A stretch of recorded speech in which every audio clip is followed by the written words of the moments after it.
Welcome back to Just Chattin', and this is the series of videos we do on Thursday and Sunday evenings just for our own entertainment.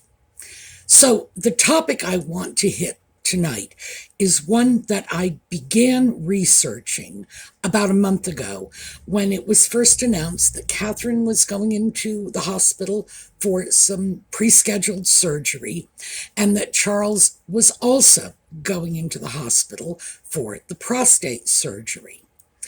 And then, of course, with Charles's cancer diagnosis, the research expanded a little more. So, this evening, we are going to talk about regencies and why we should be absolutely terrified of this prospect. So, when we come back.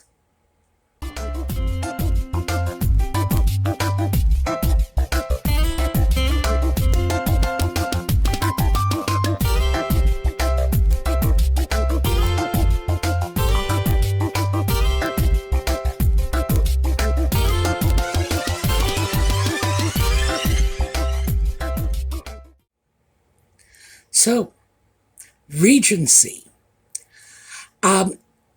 Before we get into this, I just wanted to briefly explain how I sort of decided to open this can of worms in the first place.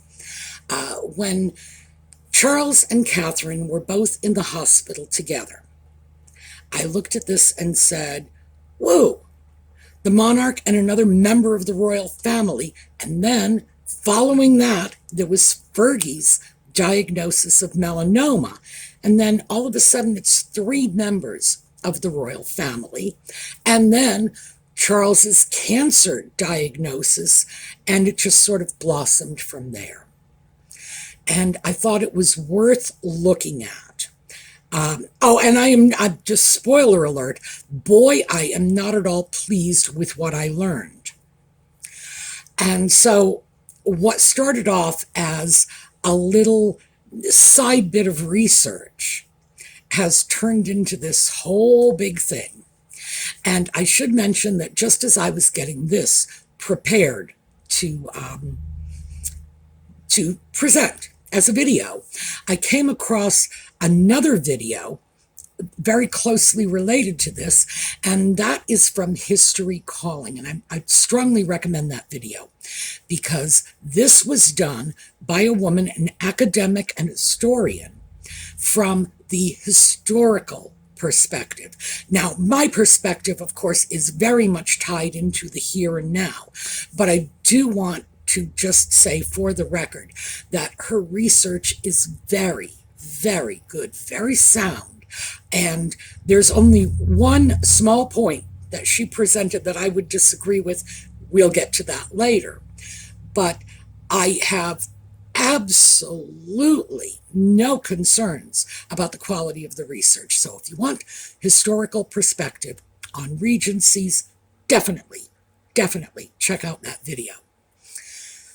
So why regency? Why is this coming to mind?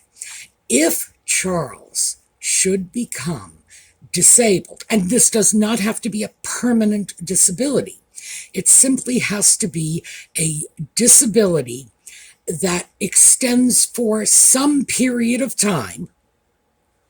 Vague. This is all very vague. And he has to be unable to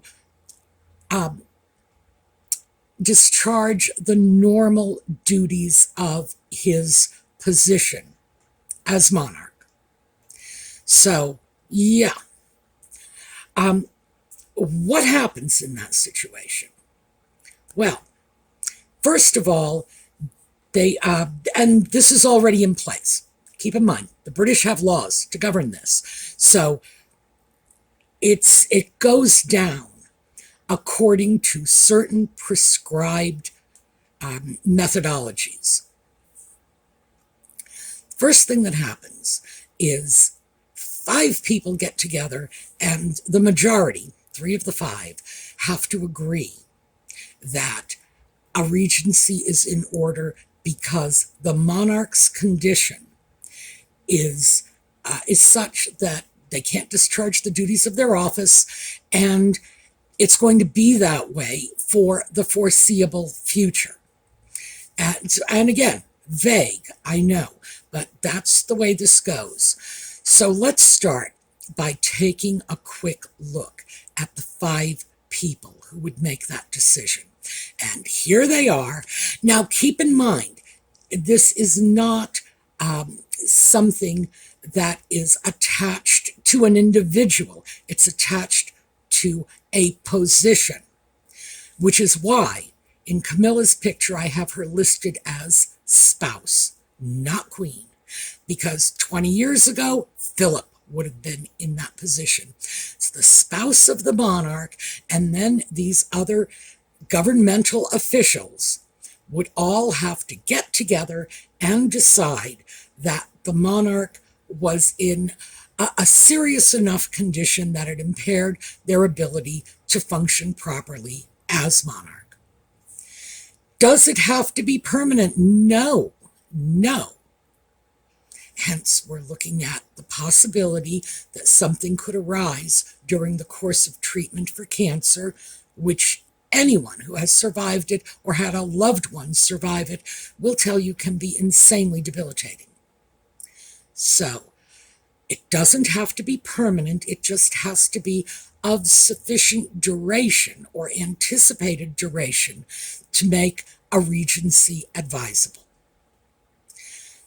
3 of these 5 agree that this is what's in order, and a regent is appointed. And it's not going to be just anyone. The regent is already laid out in the laws governing this. So, we're going to move away from regency for a moment and go over to what is often called a soft regency. And this is counselors of state. Now, counselors of state are the group of people who are designated by the monarch to be people who would be empowered, if necessary, to carry out the monarch's duties if the monarch was unable to do so themselves for whatever reason. This does not have to be that the monarch is sick or incapacitated by some physical or mental illness. The monarch could be overseas. The monarch could be, the monarch could be bedridden due to something like pregnancy. It doesn't have to be a serious medical condition. Many, many years ago, of course, counselors of state and regents were appointed when the monarch was simply, got on a boat and traveled overseas. So this is the soft regency. So the pool of counselors of state had, until quite recently, been Camilla, spouse of the monarch. And keep in mind that a different monarch, it's going to be a different spouse. In this case, it's a job title. Then William, next in line for the throne. We have to skip the little Cambridge children because they are minors. And in order to be a counselor of state, you must be an adult. I believe you have to be 21. So, Camilla, William, the sock puppet, Andrew, Beatrice, because they're going down the order of succession without taking the children into consideration because they are not adults. So, we've got a list of 5 people, 3 of whom are not working royals. Now, Andrew and the sock puppet were at one time working royals.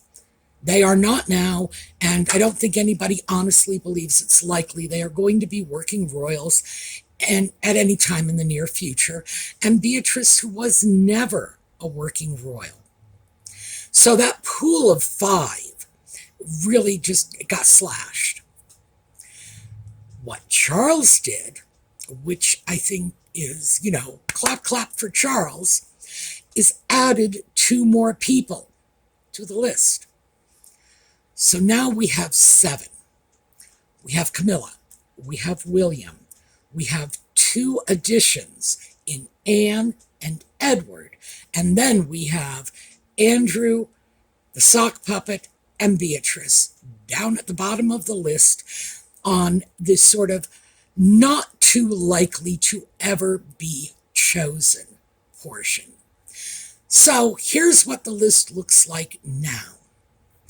And when we start to look at this, we can see that Charles has a body of counselors of state that he can choose from who are eminently qualified to do whatever needs to be done.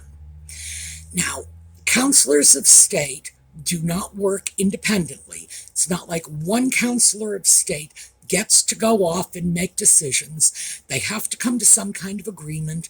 They are appointed in pairs and allegedly work in pairs. So he has a very good group of people who can be called on if he needs them in this sort of soft regency. Now, we saw this when William and Charles opened Parliament for the late Queen in 2022. She deputized them to go open Parliament for her. This is not the first time that she missed an opening of Parliament. She missed a few openings of Parliament over the years due to pregnancy. And at that time, Parliament simply had some parliamentary official, and I really don't know who it was, to read out her opening address to Parliament, and that was it. The Queen was not there. There was no need to reassure the populace. Everybody knew where she was and why she wasn't there, keeping in mind that in those days, it was, I don't want to go so far as to say it was unusual for a pregnant woman to make a public appearance, but it was still a little controversial. And so she stayed home. Parliament went ahead without her. She did not delegate in those previous instances, but she did in 2022. It was shortly before her passing. And yeah, I also think there was some element of the late Queen wanting the public to see Charles presiding over a parliament. She knew that she would not be doing this forever, and it was a smooth transition sort of move.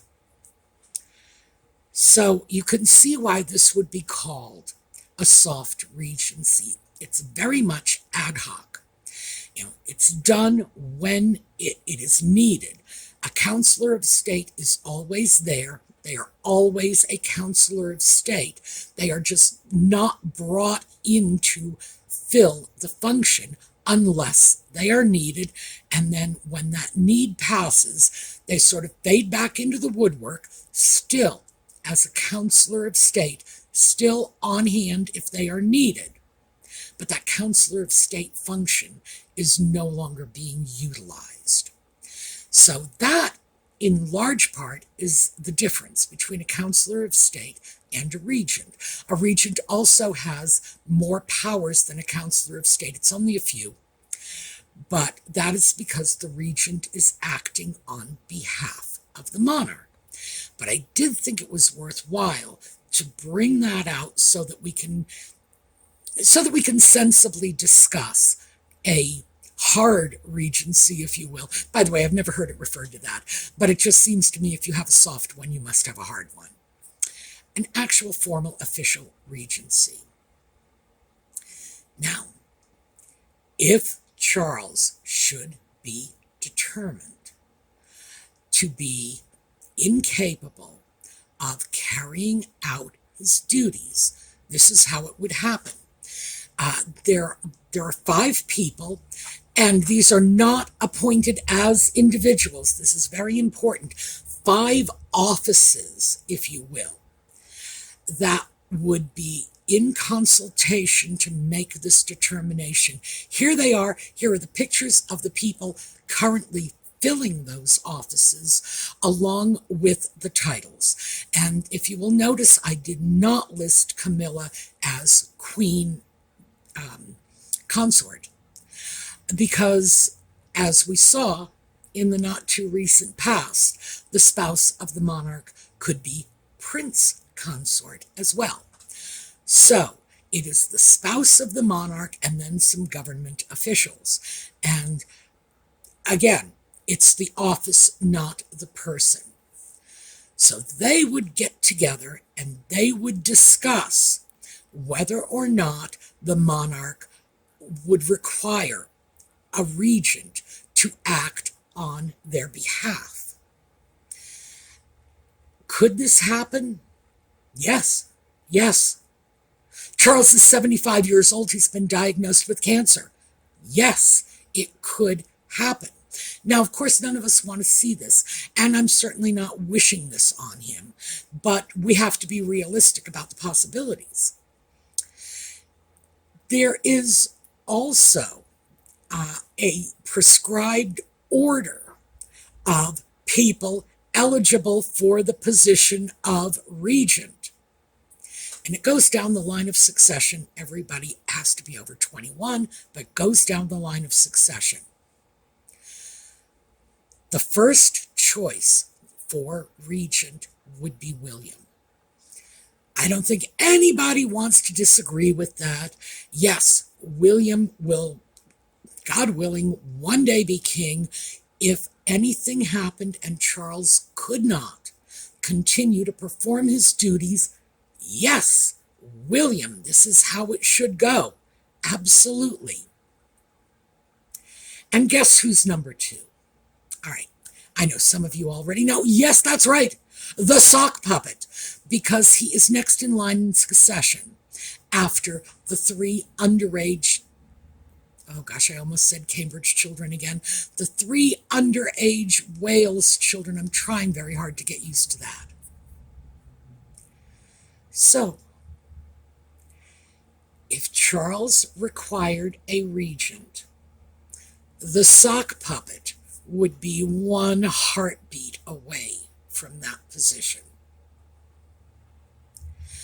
This is very, very troubling to me. This is what will happen, by the way. The regency would go from William to the sock puppet. So, God forbid, Charles ends up in an incapacitated state and something would incapacitate William. Now, is this like crazy thinking, oh my goodness, how many dreadful things have to happen? No.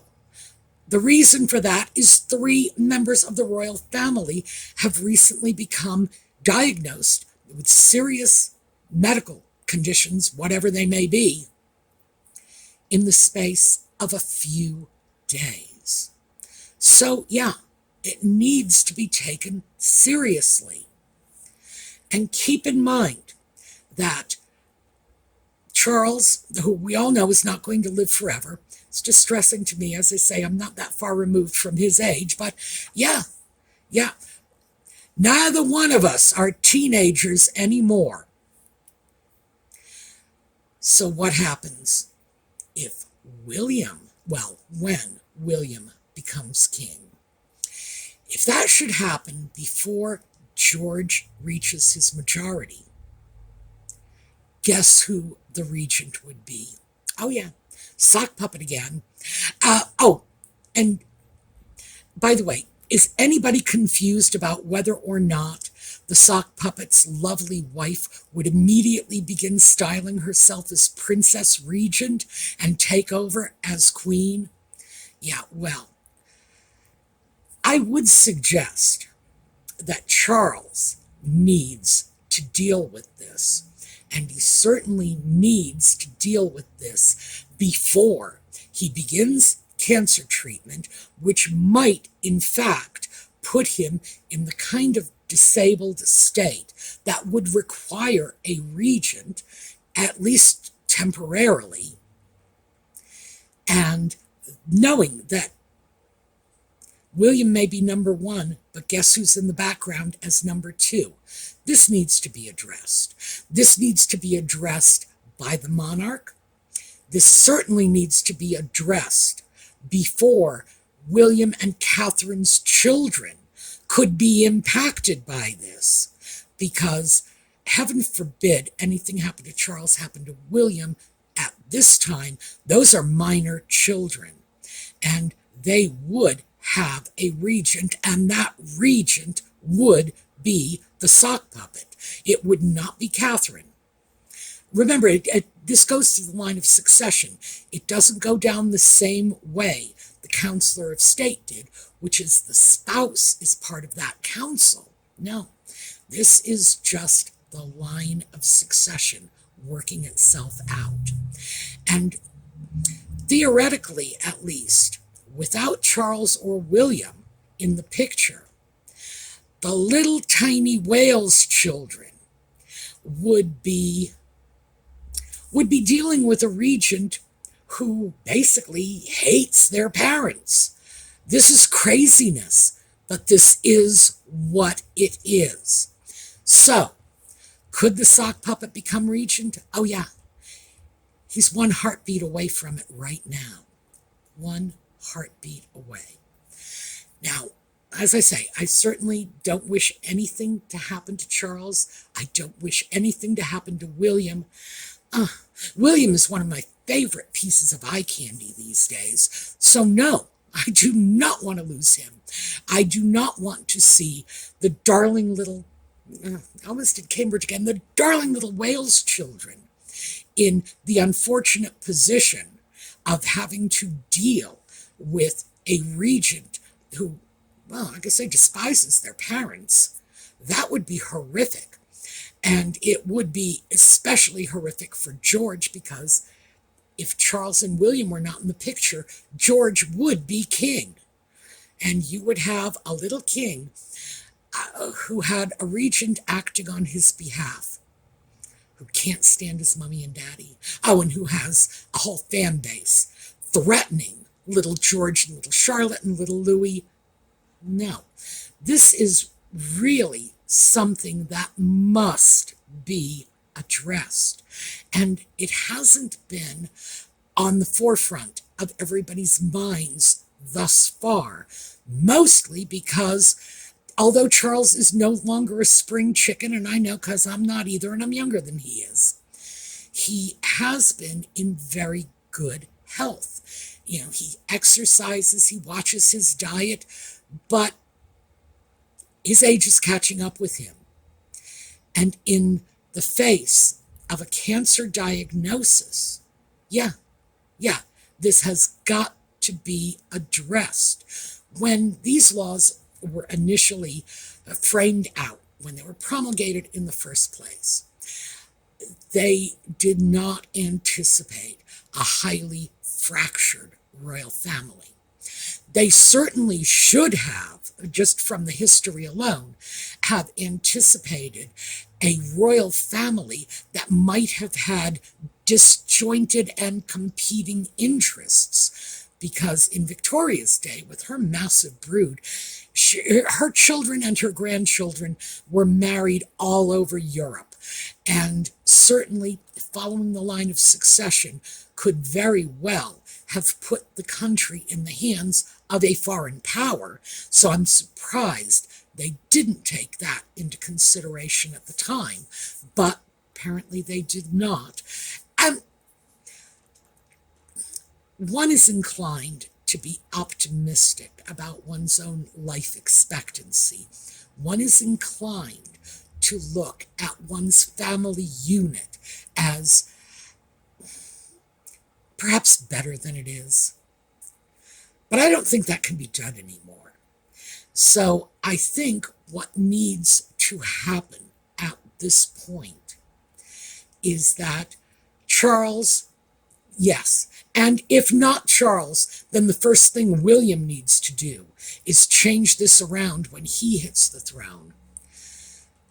They really need to take a good, hard look at how the royal titles are dropped from one generation to the next, and what the process needs to be to remove someone from that chain without breaking the chain. I understand that's very important to them, that whole continuity, one generation to the next. But they're going to have to figure out how to remove the occasional errant link. One more thing that I did come across while I was researching this, and for those of you who have said, well, the sock puppet can't be a counselor of state because he's no longer domiciled in the UK. Maybe yes, maybe no. As I started reading through the way the laws were phrased and then back-checking the terminology used in the law, and this got to be like a one leads to another kind of research project. The sock puppet's domiciling is vague at best. We think of him as currently being domiciled in the state of California, in Montecito. He and his wife might own property there. They might not. I know there's a lot of people have different opinions about that. They certainly do have a residence there. This is where they live. This is where their children are in school. One of their children was born out there, and of course we're dealing with putative children, so that might not count. We have no idea what his immigration status is. If he is a resident alien, then he is domiciled in the U.S. We don't know if he is domiciled in the US or the UK. And the reason for this is there are two kinds of residency. And what we tend to use here in the US is your de facto residency. Where are you living? Where will you spend the night tonight? And then your permanent legal address. Let me give you an example. Let us say you are a college student and you live in California but study in New York. You might live in New York for 9 months out of the year while you're in school there, but your permanent legal address is back home with your parents in California. And that is the distinction here. We don't know what the sock puppet's permanent legal address is because the immigration records are not out there. The sock puppet is certainly not being forthcoming. The closest I can come to the sock puppet's comments about this was in the interview with Hoda Kotb when she asked him about life in the U.S. And he said, "It is home," and then added later, "at least for the time being." So who knows what that means? Is that enough to exclude him as a counselor of state who must be domiciled in the UK? Maybe not. It should be enough to have a court make a ruling. And that is what I think would have to happen.